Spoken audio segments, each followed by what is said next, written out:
Pilipinas. Narito ang mga mainit na balita ngayong araw. 14 ang patay matapos mabagsakan ng bumbong sa India. Pagkatao ng Bangkok Mayor Alice Guo, patuloy na iniimbestigahan. Suspect sa pagpatay nila ng 5 anyos sa Kidapawan City, Binarin. Taxpayer sa Analog City, tinawaran ng Mayor Carmel Pogi Lazati.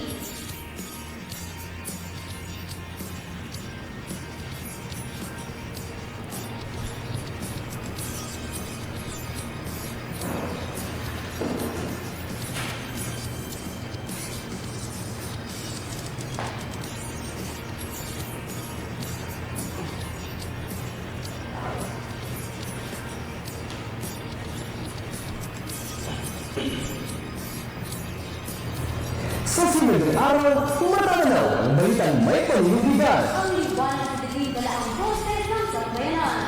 May Puerto, San Fernando, Ito ang sinag ng balitang Tanglaw. 14 ang patay matapos bumagsak ang isang billboard sa Mumbai, India. sinasabing bumuko ito dahil sa malakas na bagsak ng ulan. Nagbabalita ang Liluna.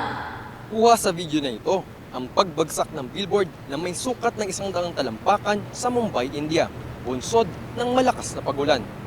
Hindi bababa sa 14 ang kumpirmadong patay habang 75 naman ang mga sugatan. Bumagsak ang billboard sa mga bahay na katabi nito, pati sa isang gas station kung saan sumisilong ang mga tao dahil sa lakas ng ulan.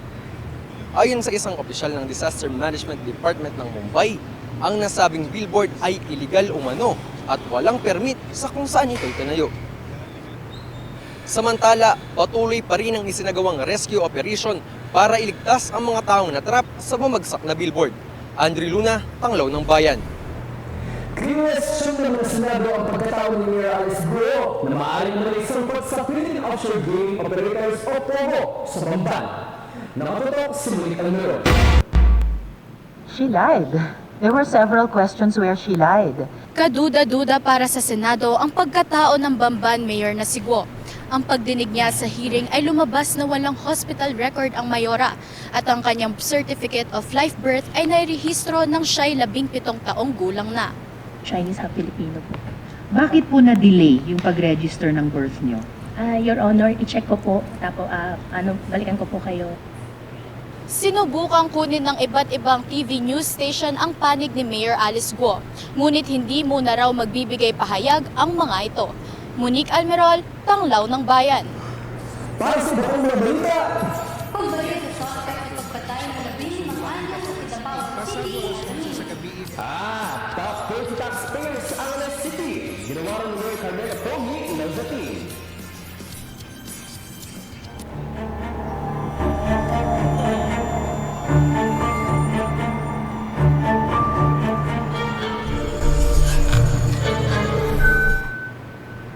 Para sa kaunlaran.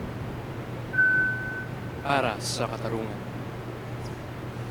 Para sa boses ng kabataan.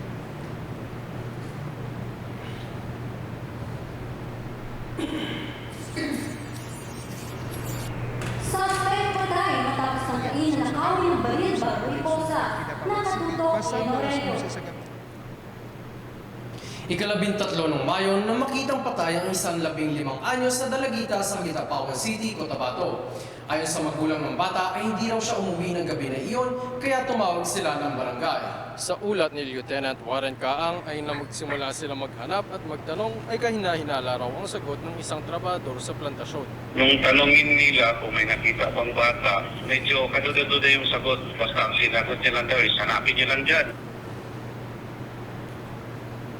Matapos mahanap ang katawan ng dalagita ay hinuli ang trabahador at umamin naman kaagad. Ngunit habang pinapalitan ng posas ay nagtangka na itong nakawin ng baril kaya siya ay binaril na rin ng isa pang pulis. Iyan, may mga bang nahanap na sagot sinong biktima? Yes, Jaka. Sa ngayon, wala pang pahayag ang mga pulis sa autopsy. Pero kung papansinin nga, kumpleto pa rin ang saplot ng biktima.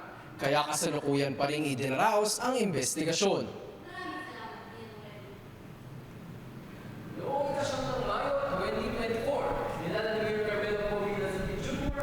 ang pangmulang na ng babae na lumis ng Angeles City mula 2022 hanggang 2023. Pinarangalan ang mga taxpayers na nagbigay ng mahalagang kontribusyon sa serbisyong panlipunan ng lungsod.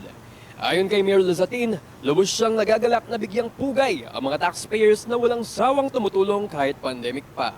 Ani pa niya, sa syudad dahil malaking tulong po ang tax na binabayad ninyo para sa revenue ng lungsod. Na siya naman pong ginagamit namin para sa essential social services.